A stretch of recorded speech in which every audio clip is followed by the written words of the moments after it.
I have a plan. You've got a plan. Yes.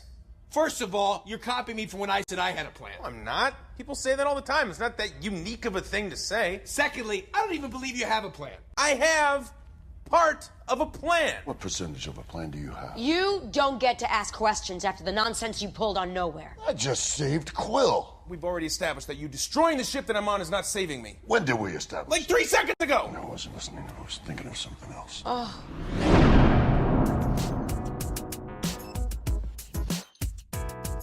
You're listening to Foundations for Founders,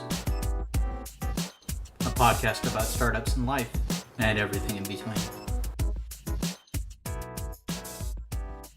Welcome to the debut episode of Foundation for Founders. My name is Daniel Reyes.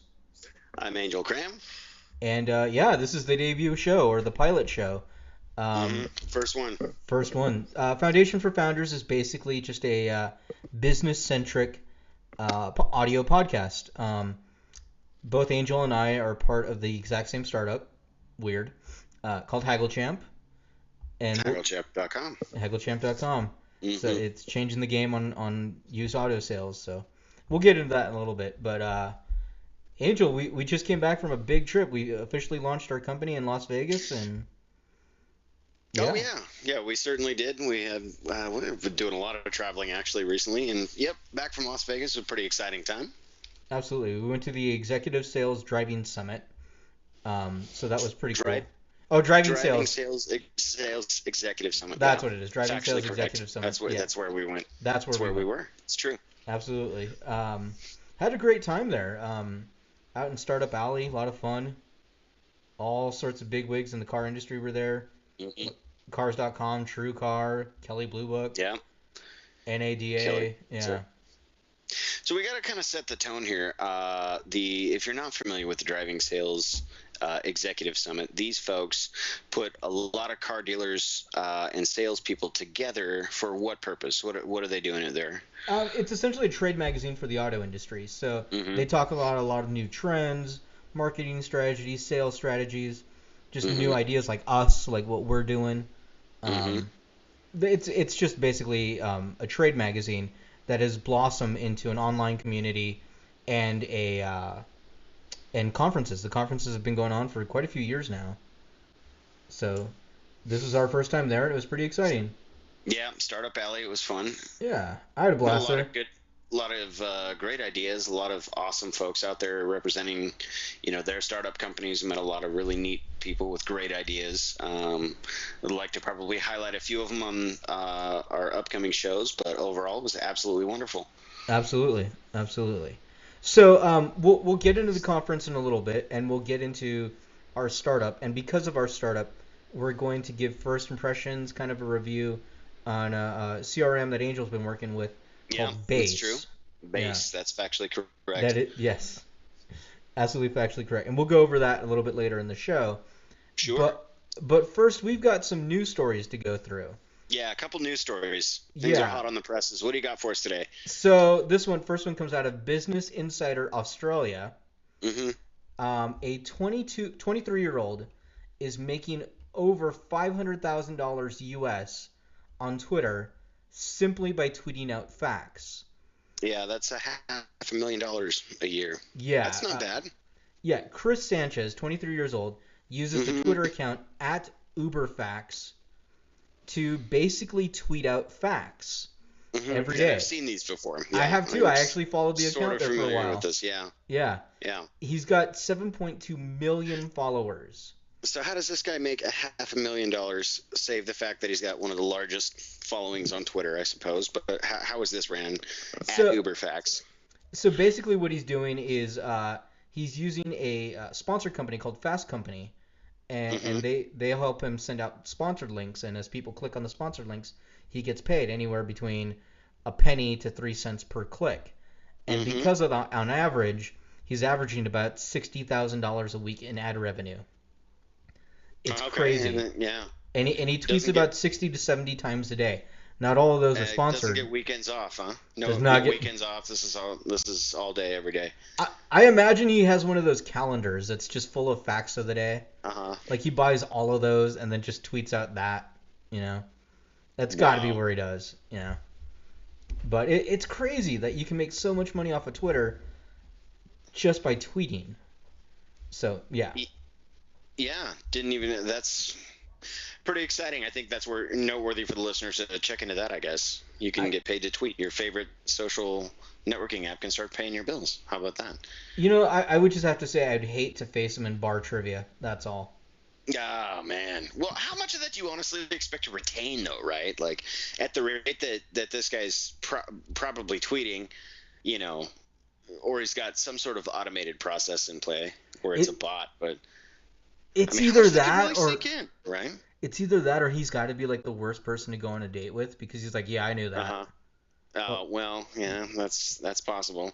I would think. So I don't know. If the listeners out there have actually gone on a date with this guy, Chris Sanchez, please let us know. You can find me, and that's Angel at hagglechamp.com. Yeah, absolutely. At hagglechamp.com, Yeah. let us know if you've gone on a date with Chris Sanchez.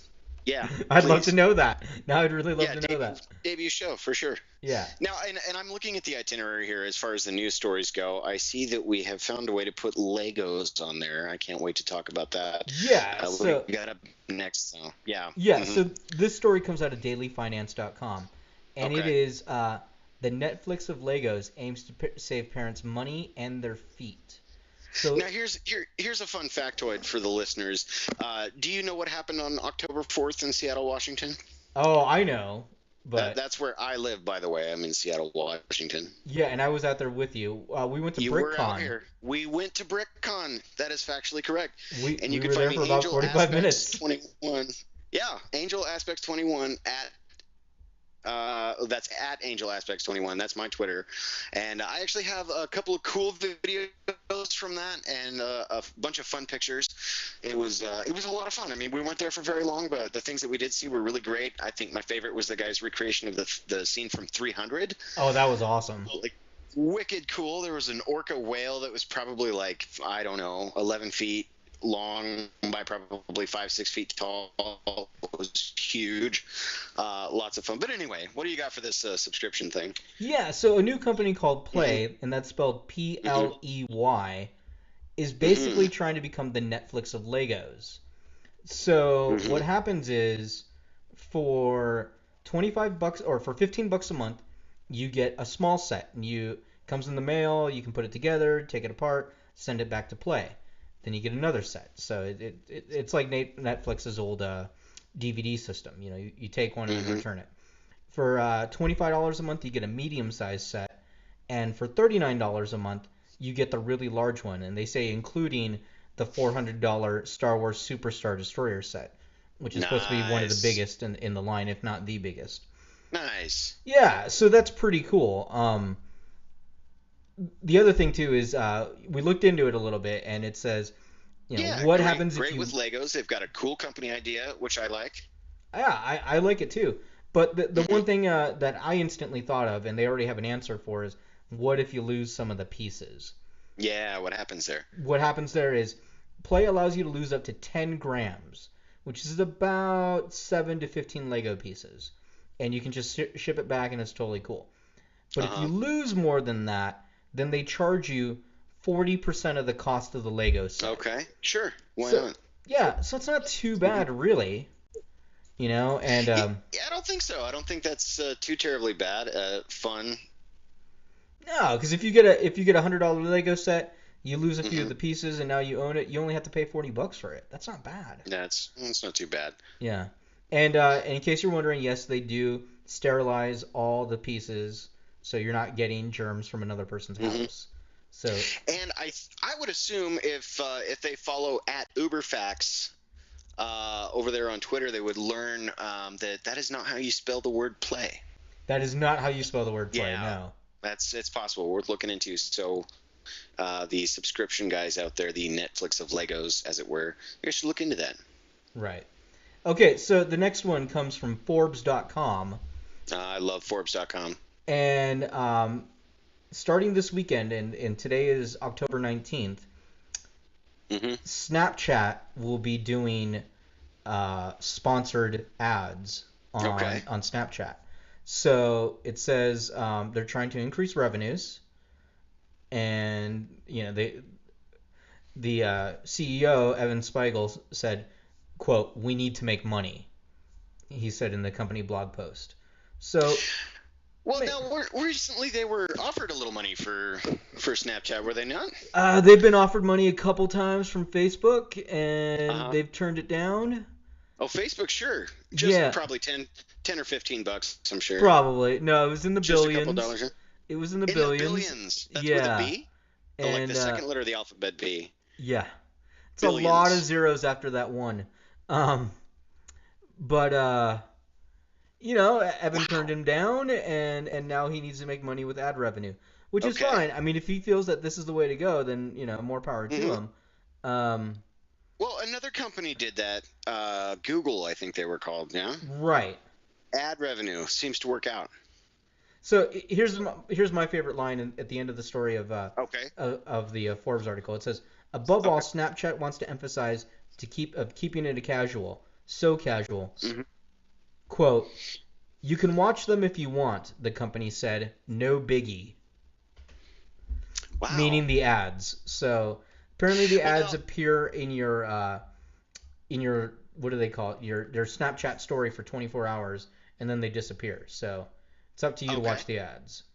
Well, now, and here's a standout, I think, because I've got your article here. This is also, we found this at Forbes.com. For now, the company, I'm just going to skip to the middle. The company's language seems to suggest more basic advertising, though its demographics are already pretty narrow range. Half of its users are between 13 and 17 years old. That's true. Wow. This is the high school app, literally. Yeah. Yeah. Man. So, well, I mean, hopefully it works out for them. I mean, I guess if you're going to turn down billions, you hopefully have a plan in place. Sure. All right. So this last story maybe some sad news for some of our friends out there. Over at foodbeast.com. Okay. Wow. They're announcing that the McRib will only be available in select stores this year. Wow. Yeah, apparently McDonald's is going to minimize the availability of the McRib. Apparently sales have been struggling over the last little bit. They even dropped 1.5% last quarter. Oh, okay. So this must be a big driver for them as far as sales goes. Right, but so they're trying to limit the amount of it to increase the demand, I guess. Yeah, so apparently sales have been pretty bad overall. They've even tried to increase sales by giving away coffee, hyping the Monopoly Peel and Win game that always seems to catch fire. They even said they tried hiring professional Mythbusters to try and prove that their food is legit. Wow, legit in what? Wow, in what perspective? I don't know. It would be weird to me to have a restaurant and say, "Oh, let's hire a Mythbuster to prove my food is real." That's okay, to prove that the food is authentically like made out of meat. Then is what we're referring to. Right. It's not just chemicals in a bun. Okay, and McDonald's, relatively new company, right? Nobody's heard of this before. Are you kidding me? Yeah. Like, McDonald's has been around since long before I was around. It is America's huge drive-through diner, right? Right. Like it is easily the biggest fast food chain. I mean, probably worldwide. And that's this year they're hiring a Mythbuster. Like, I don't even care about the McRib, right? Like, but they're this year hiring a Mythbuster because suddenly we have to prove our food is real after decades and decades of serving the public. Yeah, that's got to be a story in and of itself, yeah. Like, it was a story. It was a story just like 6 days ago. Okay. Yeah. About the food not being real, or about yeah. I'm looking up that story right now. Jeez, right? It says Mickey D's hired a professional debunker. Mythbusters co-host Grant guy Irmahar, I cannot say his name, to answer customer questions. They wanted to show any skepticism, doubt, or any questions that you have about McDonald's can be answered and give you peace of mind about the quality of food that you are eating. Wow. If you got to go through all that trouble, maybe you got to rethink things. I don't know. I would say so. Shoot. but they're the ones making billions, so.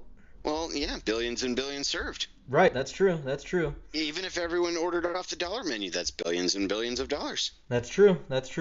And they're not tweeting, folks. They're working. That's right. Yeah. But I'm sure they have the uber facts on how they make money, so that's awesome. God, what an age we live in, right? Absolutely. Yeah. Well, so that was the last news story. So Okay. let's talk a little bit about this conference and what we did and how we. Yeah. So we went down last dealers. Saturday. Not as dealers. Yeah, we were vendors there. We were one of the junior sponsors in Startup Alley. And we had a small Startup Alley booth all the way up against the wall in the far back corner. That's right. That's where we were. Yes, we were. The one good thing we had for us, and if you've gone to our website, you've probably seen our logo. And it's a little luchador. Yeah. And people seem to love that logo, which was great. That was very helpful. People said that they swear they'd seen our logo before, and they never had because we hadn't launched yet. But that's true. I talked to a guy that said he had talked to me only weeks earlier in Tampa, Florida. I was not in Tampa, Florida weeks earlier. Yeah, that was a funny bit. So I guess we should talk a little bit about what HaggleChamp is, and then that way we can explain why we were there. Right. So what the heck do we do there? What do we do at HaggleChamp.com? So, I know what I do. I goof around and stand around and look productive and grimace at a tablet once in a while and point at stuff. And nobody points at stuff better than you. Yeah, it's factually correct. That's what I do there. So essentially, HaggleChamp is basically what we do is we get the car dealers to compete against each other to give you a better deal. So you go to our website, HaggleChamp.com. Sure. You type in what you're after. You set your search radius. You set your timetable of when do you want to buy. And we alert our dealer network. Sounds pretty good. Yeah, the dealer network comes after you with bids. And at any given time during the process, you can do what we call declaring your number one contender. Essentially, that's the offer you like the best so far. And so this is after I've heard back from several dealerships, right? Yeah, I would wait till you get a few offers before you start declaring a number one contender. And what that'll do is that'll re-alert the dealer network, and nice. They will give you offers again, either a lower price or here's a free warranty, whatever it is, whatever they want to do to sweeten the deal. So at the end of it, you have a pre-negotiated price on the car you want, and the dealer makes a sale. So I think it's pretty great. Of course, it's my idea, so. Hey, why not? Yeah, why not? At least he's modest. He's also the producer of this show. That's true. A little bit. Give him a round of applause. This guy stays busy, my friends. A little bit. Yeah. And I have a corgi at my feet right now who will not let me alone. Okay. Yeah. Anyways, so we wanted to announce to the car dealers that, hey, we exist and we think this is going to be a pretty great thing, so we'd love you to join our network. And we were very well received, and I was really happy about that. Yeah. I can tell you, having met a bunch of them, that they're not out trying to scam you or anything like that. I think they get a bad rap. And I think putting a customer together with a great dealer, this will be a good thing for everyone. I think so too. Yeah. And we got to take a quick commercial break, this being our very first show. I don't want to get too carried away. When we come back, I'd like for you to tell us what you do at HaggleChamp.com. We'll kind of get into what I do at HaggleChamp.com, and we'll talk about the nuances of this conference and why we went. Okay, sounds good. Excellent. Buying a used vehicle can be very stressful, but HaggleChamp.com makes it much easier. At HaggleChamp.com, all you have to do is tell us what make, model, and year that you're after, and we'll alert our dealer network. Our dealers will give you their offer, and you can declare your number one contender. That's the offer you like the best so far. This then re-notifies the dealer network and encourages them to give you an even better deal. It's free to use, so head over to HaggleChamp.com. That's HaggleChamp.com.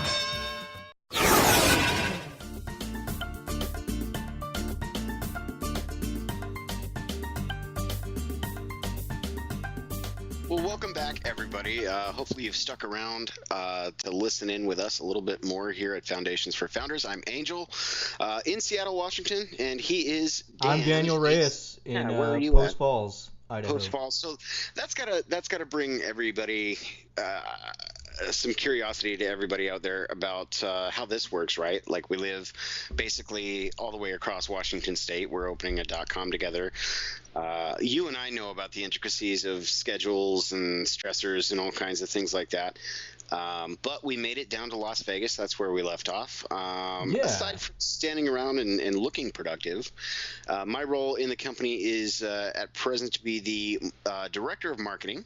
So I've got to get that logo that you described out to the world. And I kind of take the ideas and put them into practice in the best business sense way that I can come up with, in addition to a lot of the back end work, right? Like, we're a very small team. There's 5 of us all together. So I kind of take over software integration, although I don't know how to build the website. We have a great design guy that we'll probably have to feature on the show. That's absolutely Brian. Yeah, he's amazing. Brian. Yeah, he's done a lot of great things for us. Love him to death. Can't thank him enough for all he's done. Absolutely. So yeah, we went down there, and what do you do? What do you do for the company, Dan? So I'm the CEO. Okay. I still have a hard time saying that because I feel arrogant saying it. Yeah, and I shouldn't. Basically, I brought the team together, you know. Holding a brandy in your hand every time you say it, or Oh, something. I know. Like that. And the Yeah, funny of thing is, course. I don't even drink. There you go. There you go. Yeah. Yeah. This whole spawned because I thought car shopping should be easier.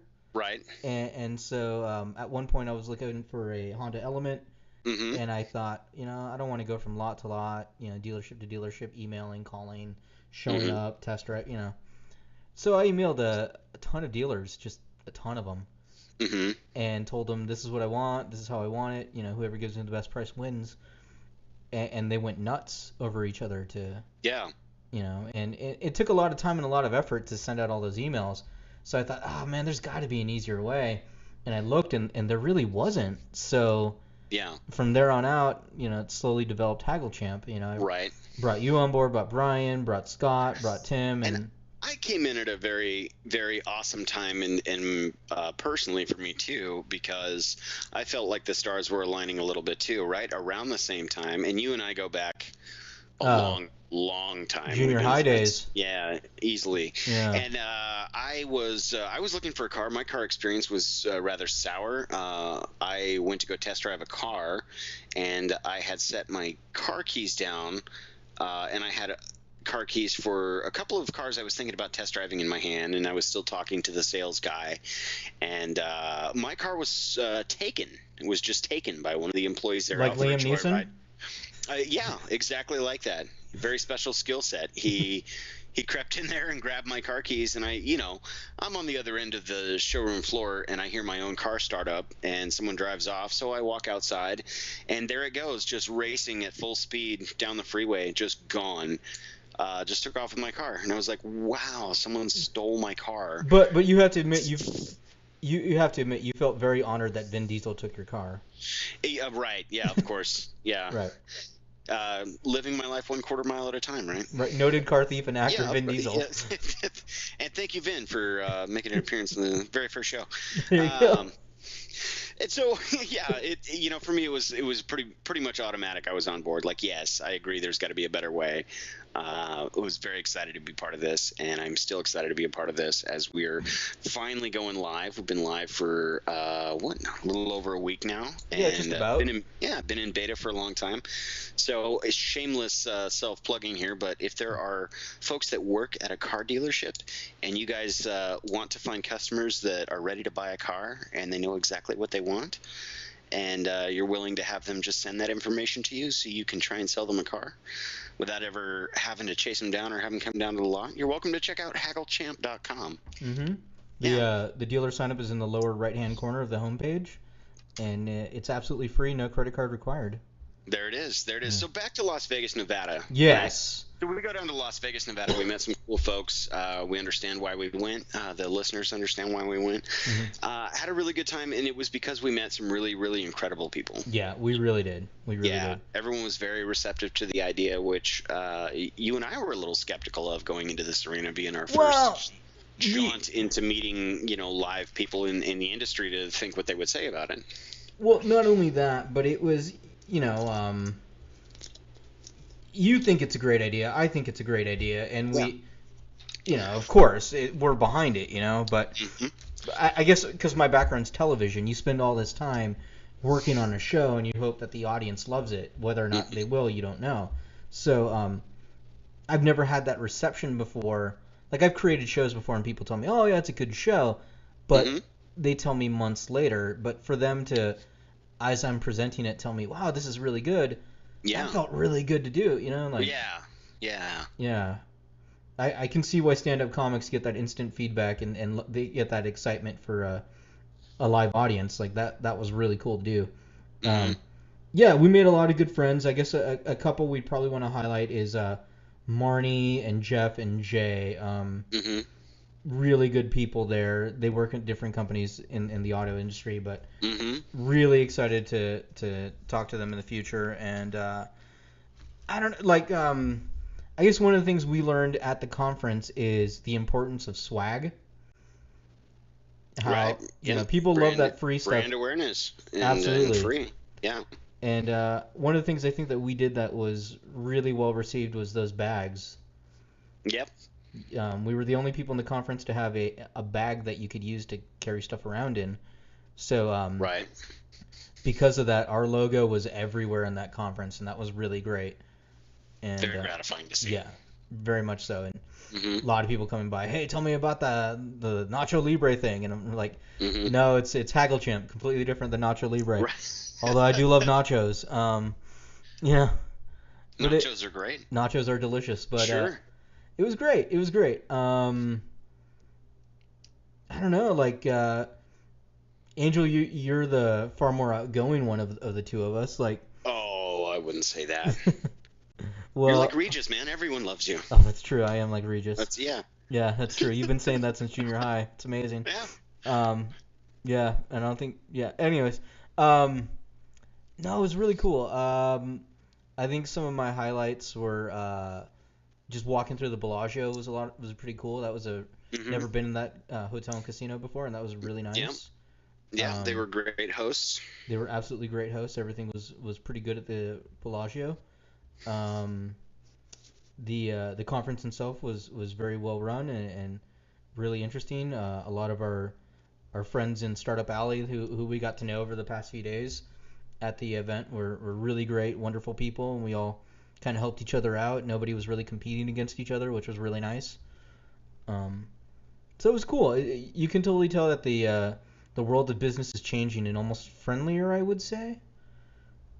Not so much. Sure. Yeah. Sure. Yeah, and I mean the core idea of why everyone was out there was to kind of get to know people that they don't know in the industry and kind of share in a collaborative way how the power of the internet is how you can use that to bolster business and sales and garner more leads and contacts. So I think we kind of stepped in on friendly ground overall. I mean, even in Startup Alley, there was no like direct competition for what we do, and really all they were doing was competing for attention, right? Like you have to get your name out there. Right, that's true. So yeah, that's true. But it was good. It was good. So is there anything else you want to say about Vegas or? Can't wait to go back. It was a lot of fun. Yeah, it was a lot of fun. We had some really good tacos at Roberto's 24-hour Taco Shack or whatever that was. For sure. Yeah, really good. It's off of Flamingo. Yeah, if you're in that area, go try it. It's pretty good.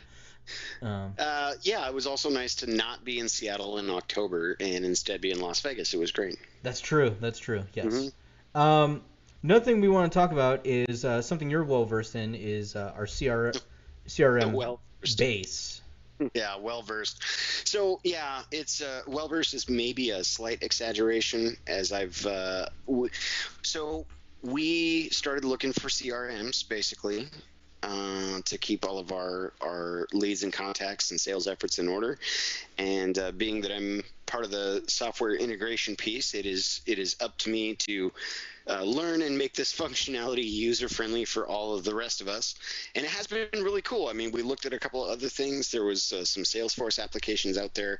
Those are more specifically geared toward hospitality. There was a few things, but Base we landed on. And so far, so good. It's got a lot of really neat things. The features up to and including being able to call your contact directly from your browser, record that session. Admins or managers can listen and spot check those calls, so you can kind of check in on your sales guys. And it's been a lot of fun. Some of the technical side of that, for any tech minds out there, it is difficult working only with CSV files when you're importing and exporting stuff, when Excel seems to be a cleaner and easier to use platform. But once you get past all of that, it's not so bad. But it's been pretty good thus far. I think we made the right call there. So shout out to Base, and also had a conversation with their support team once or twice already, and they were very quick to get back to me and extremely customer first, so gotta love that.